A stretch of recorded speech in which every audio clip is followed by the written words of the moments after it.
이승만의 선택은 신생 대한민국의 운명을 갈랐다.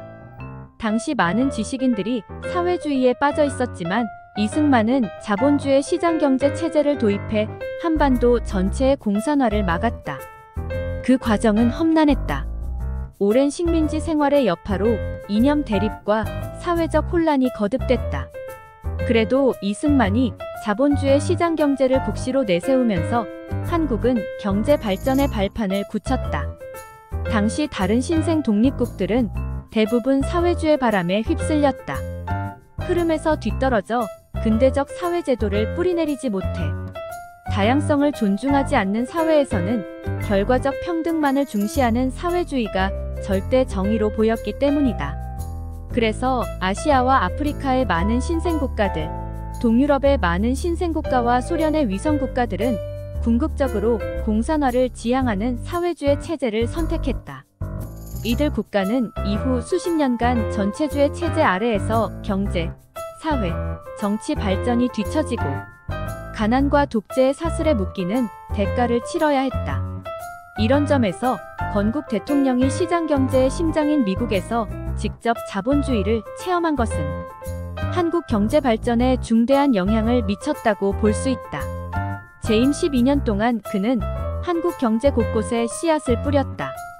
주거 환경을 바꾸고 주택과 건물을 짓는 작은 일에서부터 국가재정 정비와 외국인 투자자 유치, 공업화 추진을 위한 주요 생필품 공장 건설 등 대형 사업을 추진했다. 그는 국정활동의 상당 부분을 경제 발전에 쏟아부었다. 농업 근대화를 독려하고 초가집 투성이었던 농촌 마을의 환경 개선을 촉구했다. 재정의 중요성도 누누이 강조했다. 국가가 독립을 유지하기 위해서는 경제력을 갖춰야 하며 이를 위해서는 공업화를 촉진해 많은 회사와 일자리를 만들어내야 한다고 주장했다. 회사와 일자리가 있어야 국민이 세금을 납부할 수 있고 국가 경제가 건전하게 돌아갈 수 있다는 생각에서였다. 이승만은 대한민국 경제 발전의 시발점이자 기초 인프라였던 농지개혁과 화폐개혁의 주역이다. 새나라 건국에 나선 그는 농지 소유 체계부터 바꿔야 한다는 신념을 갖고 있었다. 소수의 지주에게 집중된 농지를 많은 소작농들에게 분배해야 국민 대다수가 안정적인 민생을 유지할 수 있다고 본 것이다. 당시 농지개혁은 소수의 지주들이 가진 사유재산권을 제한했다는 점에서 큰 논란을 일으켰다. 하지만 정부가 국민 다수를 위해 시장에 개입하는 것은 서구 사회민주주의 방식이라는 점에서 이승만 경제정책의 유연성을 드러낸다. 한쪽으로 과도하게 부가 쏠리는 사회적 불균형에 대해서는 적절한 제도적 시정을 통해 오히려 자본주의 발전을 촉진할 수 있다고 본 것이다. 경제활동의 혈액과 같은 한국은행권이 안정적으로 정착한 것도 이 대통령의 결단력 덕분이었다. 그는 일제가 식민지 경제 수탈을 위해 유통시켰던 조선은행권을 폐기하고 한국은행권 발행을 추진했지만 한국전쟁이 발발하면서 위기를 맞았다.